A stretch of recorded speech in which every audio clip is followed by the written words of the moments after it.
Hello and welcome to my June plan with me.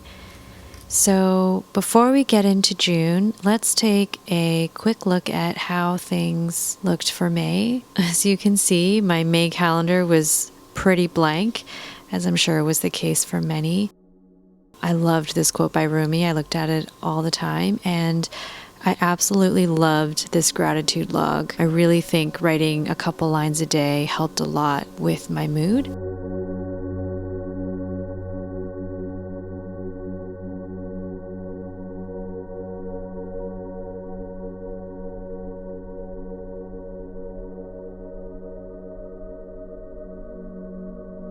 So it actually took me some time to figure out what I wanted to do for June. We're heading into, I guess, month 3 or 4. I've kind of lost count of this new socially or physically distant lifestyle. And I have to say, while I've mostly adjusted, it's definitely been a challenge. So I have felt that my creativity has come and gone. And especially when I was trying to brainstorm what I wanted to do for June, it definitely took me a long time. But eventually I settled on something that represented the summer, being outdoors. And I thought a nice, comfy hammock in the middle of my imaginary porch would be where I'd like to be right now. I also tried something different for this setup. Usually I work page by page, but this time I decided to outline all of my pages ahead of time before I started painting, just to change things up and try something different.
Okay, so I had a little bit of a filming mishap and did not record the first bit of me adding color to this cover page. So by the time I realized it, I had actually already done what you see here. Happens, right?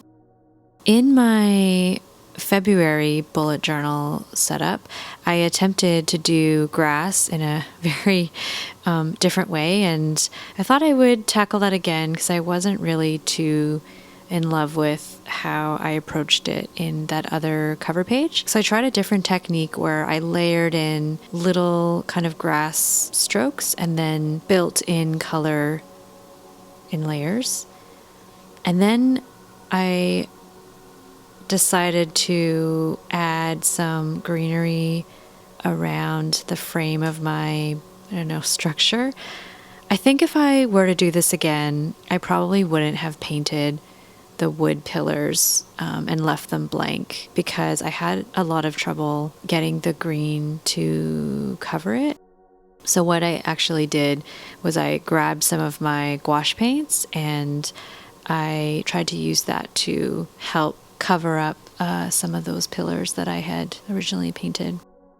Painting flowers and foliage and greenery is not really something I'm that comfortable in, but I would love to improve on. So it was a good challenge.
I live in an apartment with no outdoor space, and our common areas were closed off to residents in the building I live in a few months ago. So I'm going to have to live vicariously through these imaginary outdoor spaces.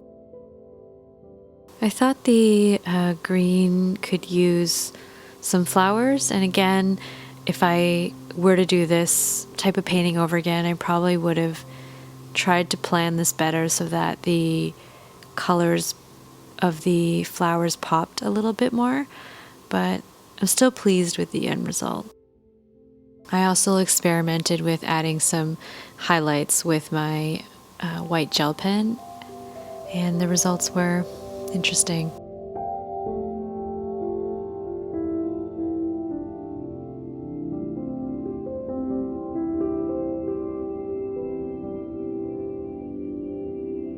So for the calendar, I tried to draw like a trellis, and instead of using like a brown woody color, I used a sort of sage green color.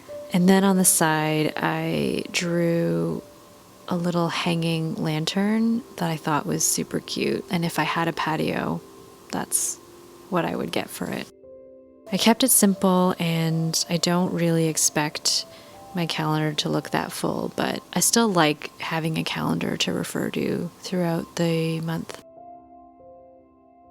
At this point, I'm not sure if I'm ever going to try another habit tracker layout. It just works so well. One thing that I found really helpful from last month was adding in the sleep tracker. I decided to keep that again this month.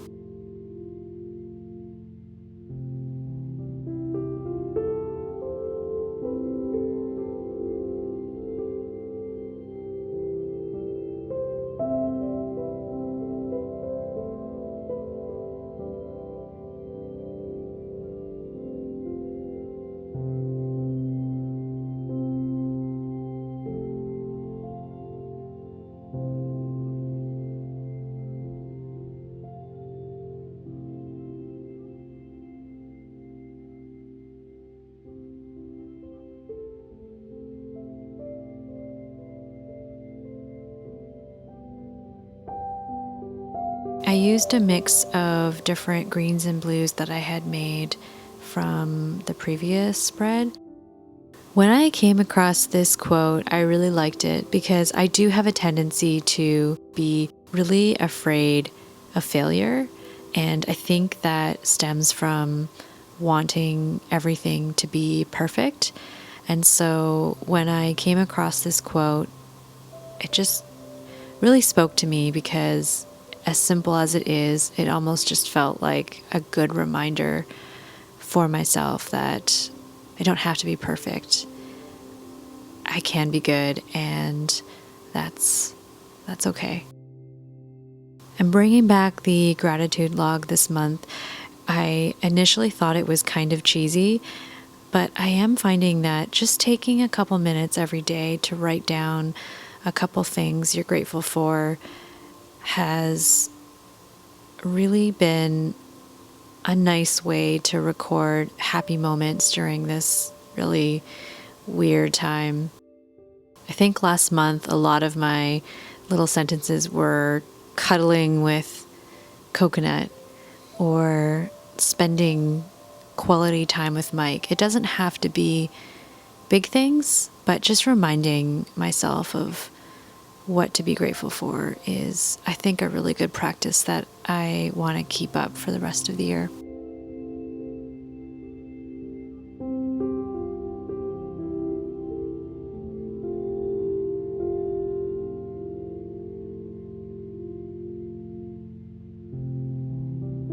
This is something I introduced at the beginning of last month as well.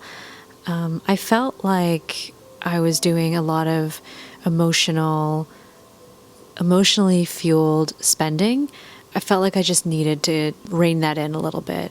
So I basically set it up in a way where if I feel like I want to buy something, instead of acting on that impulse, I write it down on my wish list and commit myself to thinking through whether I really need it or if I just want it.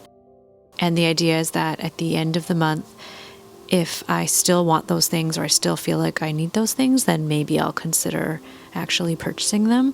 In terms of the expense tracker, it's not meant to be anything too formal. It's really just meant to bring awareness into where our money is going every month and what we're spending on. And in the corner, I think this little chair is so cute. I found it on Pinterest. I think it might be from Target. I'm not really sure, but I just think it's super cute and I would love to have that in our apartment.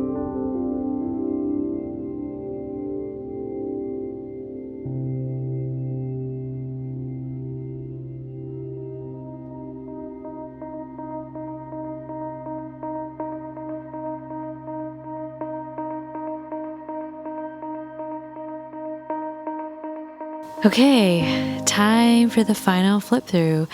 I really wanted this month to be summery and bright, especially as it starts to warm up outside and the days are getting longer, and I'm pleased with how it turned out. What do you think?